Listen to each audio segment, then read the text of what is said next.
आज हम आपके साथ एक और भयानक मामले पर नजर डालने जा रहे हैं। और आज की कहानी किसी फिल्म की स्क्रिप्ट नहीं है, मगर जब आप ये पूरी सच्ची कहानी सुनेंगे तो ऐसा लगेगा कि ये कोई फिल्मी कहानी ही है। मामला कुछ ऐसा है कि एक लड़का 2011 में गायब हो जाता है। घर वाले और फिर पुलिस लड़के को सालों तक ढूंढती रहती है, मगर कहीं भी अता पता नहीं चलता। फिर भी पुलिस हिम्मत नहीं हारती है, और फिर 9 साल बाद कुछ ऐसा खुलासा होता है जिसे जानकर हर किसी के पैरों तले जमीन खिसक जाती है। लड़के के गायब होने की कहानी और इस पूरी साजिश को अंजाम देने वाले लोगों का खुलासा यकीन से परे था। तो आखिर क्या है इस परफेक्ट मर्डर कहे जाने वाले केस की पूरी कहानी, और कैसे एक बिना सबूत और गवाह वाले अनसुलझे केस को पुलिस ने 9 साल की मेहनत के बाद सुलझाया? जानने के लिए इस वीडियो में हमारे साथ आखिर तक बने रहिए। यकीन मानिए, पूरी कहानी सुनकर आप भी शॉक रह जाएंगे। इस कहानी के अहम किरदारों में एक किरदार है कमल सिंगला, जो राजस्थान के अलवर के तब्बू कराकर का रहने वाला था। कमल पेशे से एक बिजनेसमैन था। ये बिल्डिंग मटेरियल जैसे गिट्टी, बालू, सीमेंट इत्यादि सप्लाई करने का काम किया करता था। ये बात 2010 की है। काम के सिलसिले में ही पास के ही एक गांव में एक दिन कमल सिंगला जाता है। चूंकि यहां पर एक बड़ा प्रोजेक्ट चल रहा था, इसलिए कमल आए दिन यहां आया जाया करता था। आते जाते ही गांव की एक लड़की पर कमल की नजर पड़ती है, और वो लड़की पहली ही नजर में कमल को पसंद आ जाती है। इस लड़की का नाम शकुंतला था। लड़की के पसंद आ जाने के बाद कमल इसके बारे में कुछ जानकारी इकट्ठी करता है, और फिर जानबूझकर लड़की के भाई राजू से दोस्ती करता है। इसी दोस्ती के बहाने कमल का आना जाना शकुंतला के यहां होने लगता है, और देखते ही देखते दोनों एक दूसरे को प्यार करने लगते हैं।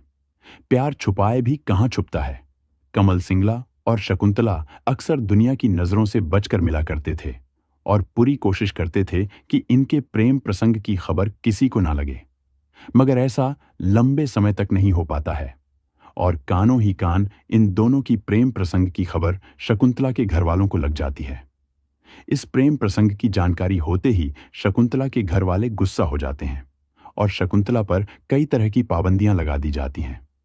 इस पाबंदी की सबसे बड़ी वजह कमल और शकुंतला की जाति का अलग अलग होना था। अलग अलग जाति होने की वजह से शकुंतला के परिवार वाले इस रिश्ते के लिए राजी नहीं होते हैं, और अपनी पसंद के लड़के से शकुंतला की शादी करवाने की कोशिश में लग जाते हैं। कुछ दिनों की ही खोजबीन के बाद दिल्ली के समालखा कापासेडा के रहने वाले रवि कुमार नाम के लड़के को शकुंतला के लिए घर वाले पसंद कर लेते हैं।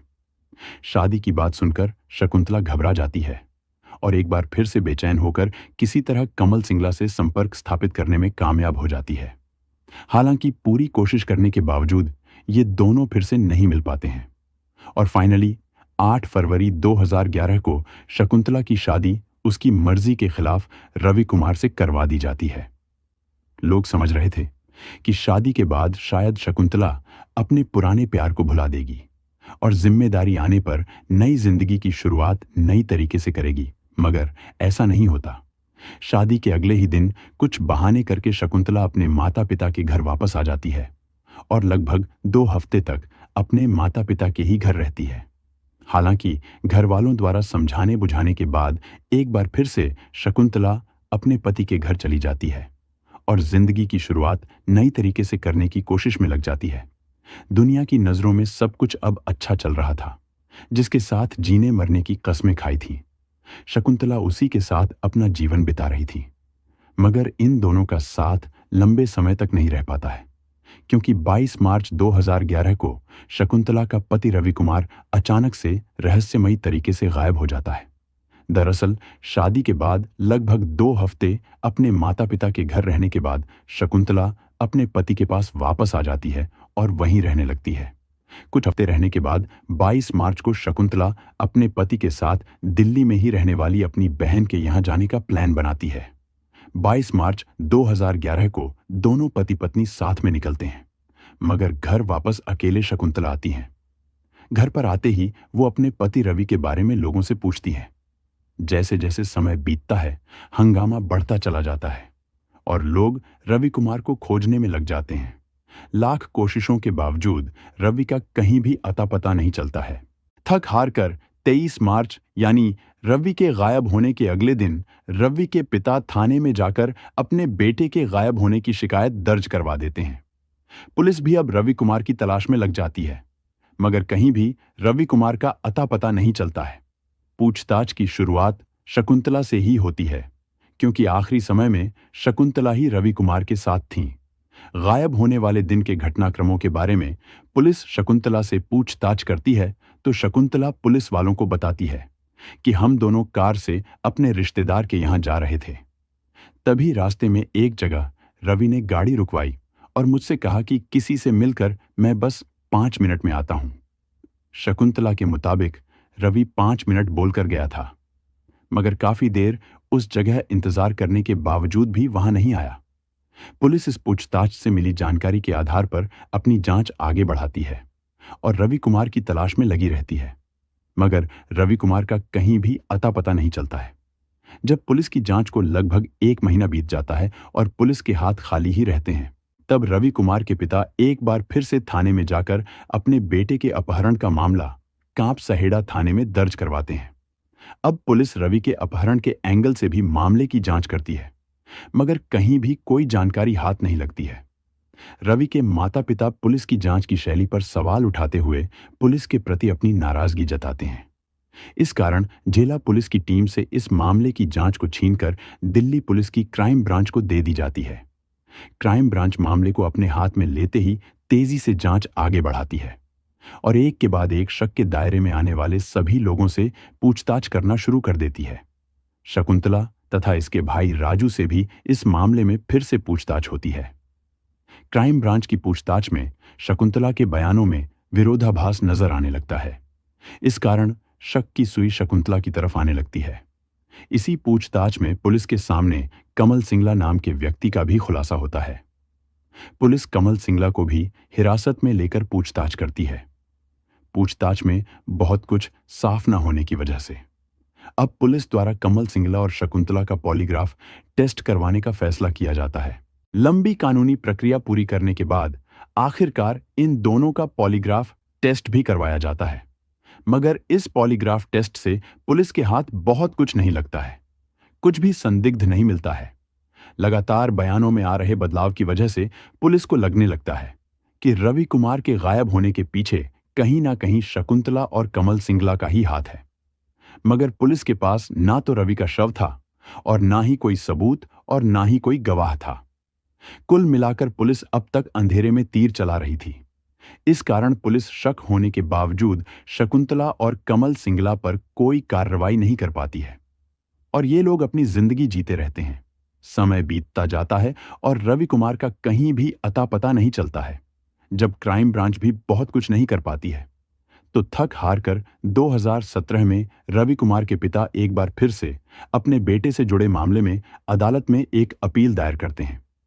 इस कारण पुलिस पर दबाव बढ़ता है और अब पुलिस शक के दायरे में आए शकुंतला और कमल सिंगला का ब्रेन मैपिंग टेस्ट करवाने का फैसला करते हैं।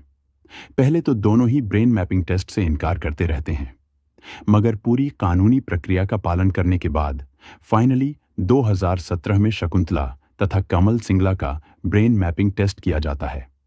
ब्रेन मैपिंग टेस्ट में जो खुलासा हुआ वो बेहद चौंकाने वाला था। शकुंतला तो इस ब्रेन मैपिंग टेस्ट में बेगुनाह साबित होती है, मगर कमल कई ऐसी बातें करता है जिससे शक की सुई सीधे उसी पर आकर अटक जाती है। दरअसल इस ब्रेन मैपिंग टेस्ट के दौरान कमल सिंगला खुलासा करता है कि जब शकुंतला के घर वाले शकुंतला की शादी कमल से करवाने से इनकार कर देते हैं, तो कमल शकुंतला को आइडिया देता है कि तुम ये शादी कर लो, मगर अपने पति के साथ कभी भी शारीरिक संबंध मत बनाना, फिर हमें मौका मिलते ही तुमसे शादी कर लेंगे। इस टेस्ट के दौरान कमल दावा करता है कि उसी ने रवि कुमार को ठिकाने लगाया है। पुलिस को ब्रेन मैपिंग टेस्ट में बड़ी कामयाबी मिल चुकी थी। अब बस इंतजार था तो बड़े सबूत का। केवल ब्रेन मैपिंग टेस्ट में हुए खुलासे के आधार पर पुलिस कमल सिंगला या शकुंतला को गिरफ्तार नहीं कर सकती थी। इसीलिए इन दोनों को जांच के बाद तो छोड़ दिया जाता है, मगर पुलिस द्वारा शहर में ही रहने की हिदायत दी जाती है। मगर अगले ही दिन कमल और शकुंतला शहर से गायब हो जाते हैं। अब पुलिस वालों को पूरा शक हो जाता है कि ब्रेन मैपिंग टेस्ट के दौरान इन लोगों ने जो भी दावा किया है उसमें जरूर कुछ न कुछ सच्चाई है, तभी ये लोग भाग गए हैं। अब पुलिस वाले शकुंतला तथा कमल को खोजने के लिए अपनी पूरी मेहनत लगा देते हैं, मगर कई दिनों की खोजबीन के बावजूद इन दोनों का पता नहीं चलता है। यहां तक कि महीनों बीत जाते हैं, मगर शकुंतला और कमल का कहीं भी अता पता नहीं चलता है। पुलिस शकुंतला की खबर देने वाले के लिए 50,000 रुपए का इनाम भी रखती है, मगर इसके बावजूद 1 साल से अधिक हो जाता है और शकुंतला का कहीं अता पता नहीं चलता है। समय बीतते हुए 2019 आ जाता है। इसी बीच 27 दिसंबर 2019 को पुलिस को एक मुखबिर से खबर मिलती है कि शकुंतला शालीमार कॉलोनी, अलवर, राजस्थान में रुकी हुई है, क्योंकि शकुंतला पिछले 2 सालों से पुलिस को चकमा देने में कामयाब हो रही थी। इसलिए पुलिस वाले इस बार बिना किसी गलती के इसको पकड़ना चाहते थे।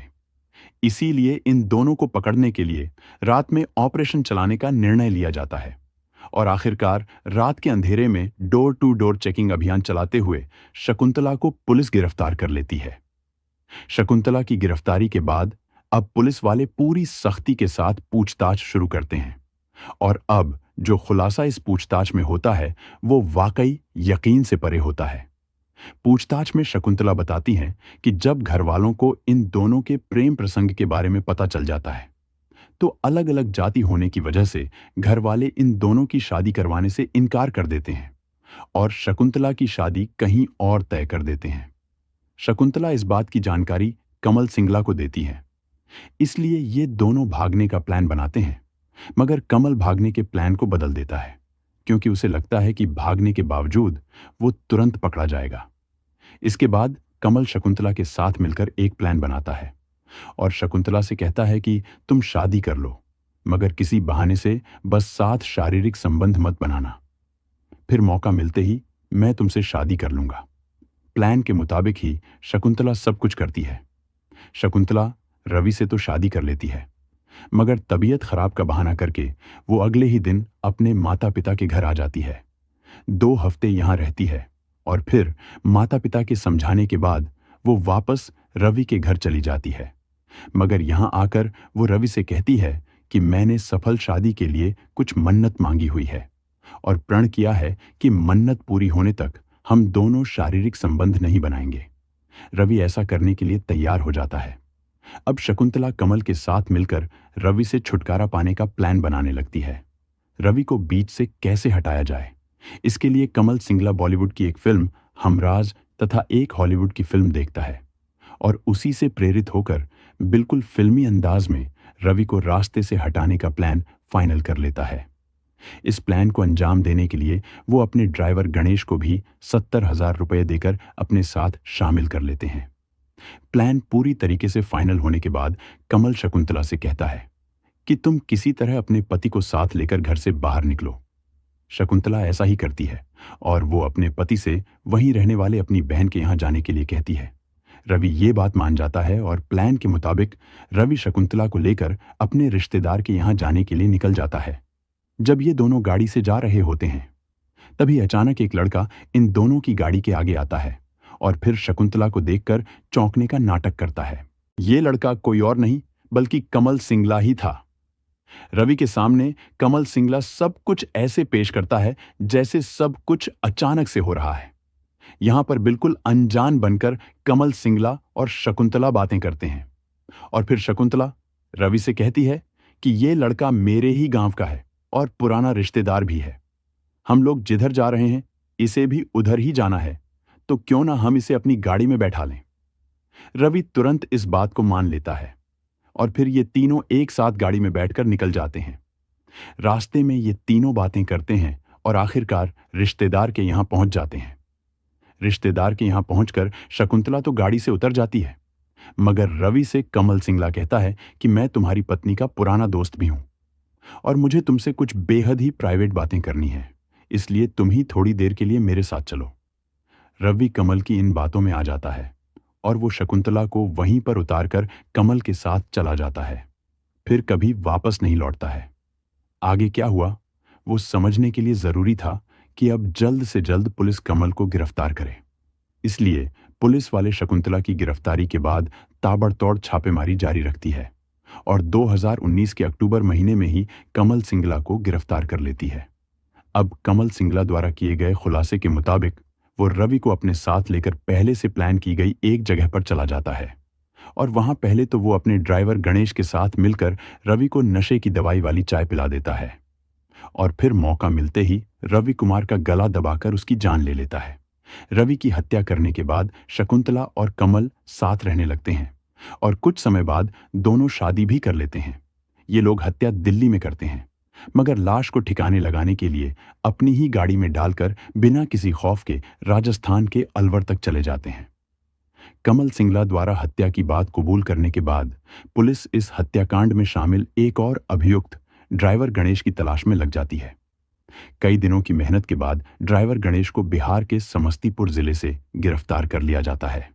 गणेश और कमल से आगे की पूछताछ में खुलासा होता है कि इन दोनों ने रवि की हत्या करने के बाद उसकी लाश को कई टुकड़ों में काट दिया था और दिल्ली से जाते हुए राजस्थान के अलवर तक कई अलग अलग जगहों पर रवि के शव के टुकड़ों को फेंक दिया था ताकि कभी भी पुलिस के हाथ रवि का शव ना लगे।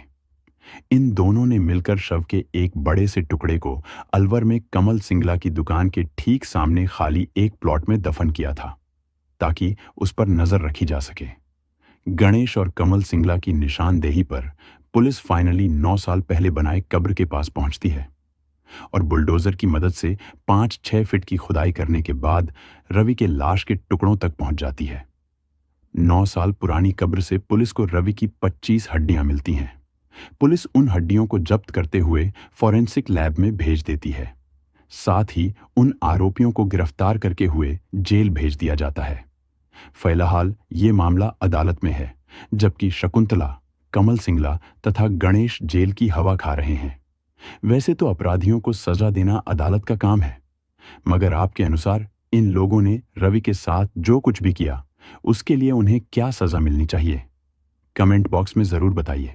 दोस्तों, इस घटना को सुनाने का उद्देश्य किसी को दुख पहुंचाना या परेशान करना नहीं है, बल्कि आपको सतर्क और जागरूक करना है। हमारा उद्देश्य है कि आप इस जानकारी से कुछ सीखें और सावधान रहें।